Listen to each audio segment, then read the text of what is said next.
Je trouve ça, c'est un danger incroyable de toucher à l'indépendance des universités. Et tout sujet devrait être débattu à l'université, devrait être abordé sans risque de représailles d'aucune façon. Donc, c'est un problème qui, même à la rigueur, peut avoir une très grande conséquence sur la protection de notre démocratie. Je suis Alain Rochon, je suis professeur à l'Université Laval. J'ai été doyen d'une faculté pendant 8 ans. Là, je suis revenu vice-doyen aux études.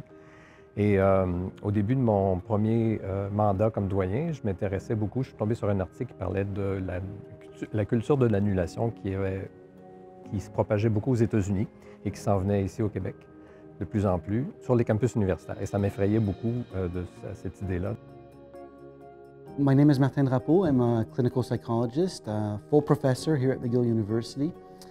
I've been here for 20 years, and we, with colleagues from our department and other departments, started the campus community of heterodox here at McGill.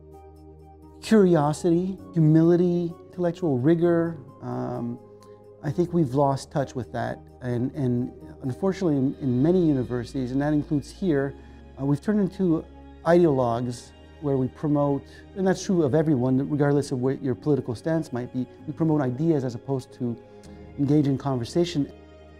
Maintenant, en étant au Canada, en étant à l'Université Laval et dans un contexte où, pour moi, c'est peut-être un concept qui est un peu discriminant, mais je le dis avec réserve, où en tant que minorité visible, j'ai senti en fait plus d'hésitation à faire valoir mes points de vue. C'est un peu, est-ce que c'est académiquement correct? Est-ce que je peux m'aventurer en ce sens-là? J'avais suivi un cours avec ma collègue et c'est elle-même qui m'avait partagé l'existence de hétérodoxe.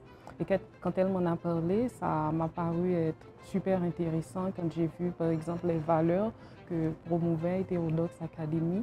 Et puis c'était pour moi du coup une belle occasion et de faire bénéficier mon réseau de ces réflexions. They had this project grant that you could apply for, so I applied for the project grant, did a small pilot study across Canada actually, looking at censorship in students and academics in universities, and that's how we basically started this. Puis entre-temps, j'ai eu vent ou connaissance de l'existence d'Hétérodoxe et je suis devenu membre rapidement et j'aime beaucoup tout ce qui sort de cette académie-là. C'est extrêmement riche, comme avec les vidéos, les dialogues qui existent, le portail et tout.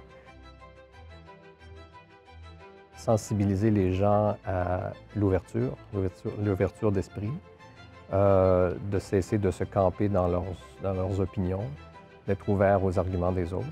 Well, there's only one piece of advice I would give. I mean, let's start with the first one, which is you have to talk. If you don't talk, there's no room for conversation. That means that you do have to take a risk, make a stand, express yourself. It's the only way for you to engage in conversation, obviously, and hear other people's point of view, so you do have to be humble. But the only way to improve your own thinking is by confronting it to somebody else who might think differently. So if you don't take that risk, you're not going to improve the way you think. So you might be right, you might be wrong. Maybe you're partly right or wrong, but that improvement happens through conversation.